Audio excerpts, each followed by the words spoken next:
পাশাপাশি যে খবরের দিকে নজর রাখবো, পাহাড়েও এবার শিক্ষক নিয়োগে দুর্নীতি, জিটিএতেও শিক্ষক নিয়োগে দুর্নীতির অভিযোগ। বিস্ফোরক তথ্য দিয়ে বিচারপতিকে চিঠি এক সরকারি আধিকারিকের, দুর্নীতির সামনে আনতে বাধ্য হয়েছি, চিঠিতে দাবি করলেন সরকারি আধিকারিক। চিঠিতে নাম রয়েছে বিনয় তামাংয়ের, রয়েছে প্রাক্তন শিক্ষামন্ত্রী পার্থ চ্যাটার্জির নাম, রয়েছে তৃণমূল ছাত্র নেতা তৃণাঙ্কুর ভট্টাচার্যের নামও। পাহাড়ে ৩১৩ জন শিক্ষক বেআইনিভাবে নিয়োগের অভিযোগ। সিআইডিকে তদন্তের নির্দেশ হাইকোর্টের। ৯ ফেব্রুয়ারি সিআইডিকে প্রাথমিক রিপোর্ট জমা দিতে নির্দেশ দিয়েছে হাইকোর্ট। দক্ষিণ থেকে উত্তর সর্বত্র দুর্নীতির জাল। আর কতদূর ছড়িয়ে দুর্নীতির জাল, সেই প্রশ্ন এই মুহূর্তে উঠছে। এক সরকারি আধিকারিকের চিঠি, বিচারপতিকে চিঠি সরকারি আধিকারিকের, যেখানে তিনি বলছেন জিটিএতেও শিক্ষক নিয়োগে দুর্নীতি হয়েছে। ৩১৩ জন শিক্ষককে বেআইনিভাবে নিয়োগ করা হয়েছে।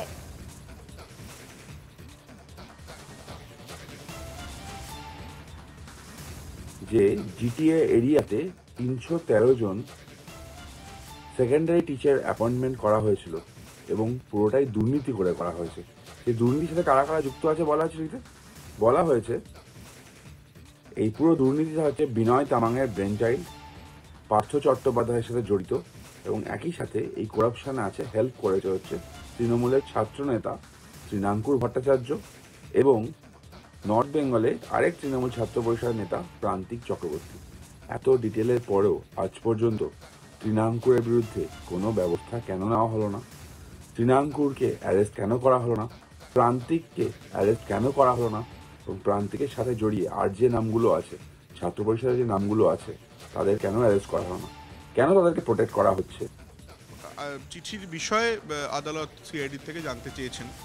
সিআইডি নিশ্চয়ই চিঠির বিষয়ে না তদন্ত করে না দেখে তো জানাতে পারবে না, নিশ্চয়ই দেখবে। দেখুন, আমি যেহেতু রাজ্য সরকারের আইনজীবী, সেই জন্য আমি বলতে পারি যে রাজ্য সরকারের ভুল ত্রুটি আছে বলে ববি হাকিমের সম্পর্কেও যেটা বলার চেষ্টা করা হয়েছে।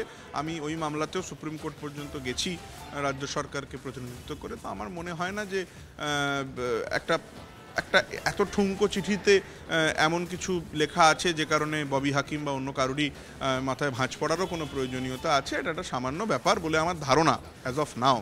কিন্তু আর বাকি যে নেতাদের নাম লেখা আছে তাই সেই নেতারাও যে ইনভলভড বা এটা একটা ইজি পাবলিসিটি স্টান্ট কিনা সেটাও দেখতে হবে। ইনভেস্টিগেশন হবে, ইনভেস্টিগেশনে নিশ্চয়ই দেখা যাবে যে কী আছে। আদালতের সামনে যখন চিঠিটা এসে গেছে, যেহেতু আদালত চিঠিটা পড়েছেন, পর্যবেক্ষণ করেছেন, সেই জন্য এর বেশি এক্ষুনি আমাদের বোধহয় এটা নিয়ে ভাবনা চিন্তা করার দরকার নেই। পরে যেদিন মামলাটা আসবে সেদিন আমরা দেখতেই পাবো কী হবে।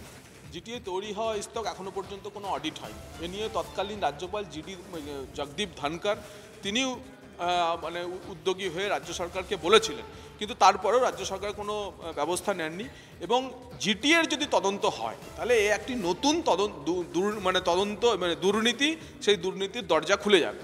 এবং রেশন কেলেঙ্কারির একটি ঘটনা যেটা হচ্ছে যে ধান সংগ্রহ নিয়ে মন্ত্রী কাটমানি খেয়েছেন, সেই কাটমানির টাকা 20,000 কোটি টাকার তার লেনদেন হয়েছে, বিদেশে অর্থ পাচার হয়েছে, তা নিয়ে ইডি তা যা তদন্ত করার করছে। কিন্তু রেশন দুর্নীতির অপর একটি পার্ট হচ্ছে মন্ত্রী তো কাটমানি খেয়ে ধান সংগ্রহ করলেন, সেই ধান চালে রূপান্তরিত রেশন দোকানে যখন পৌঁছালো তখন রেশন গ্রাহকেরা, রাজ্যের 6 কোটি গ্রাহক, প্রধানমন্ত্রী গরিব কল্যাণ অন্ন যোজনায় প্রধানমন্ত্রী যে বিনামূল্যে রেশন পাঠাচ্ছেন, সেই রেশন তারা পাচ্ছেন। তো দেখা যাচ্ছে অধিকাংশ ক্ষেত্রে রেশন দোকানরা, এমআর ডিলাররা সঠিক পরিমাণ চাল, গম, রেশন গ্রাহকদের দিচ্ছে না।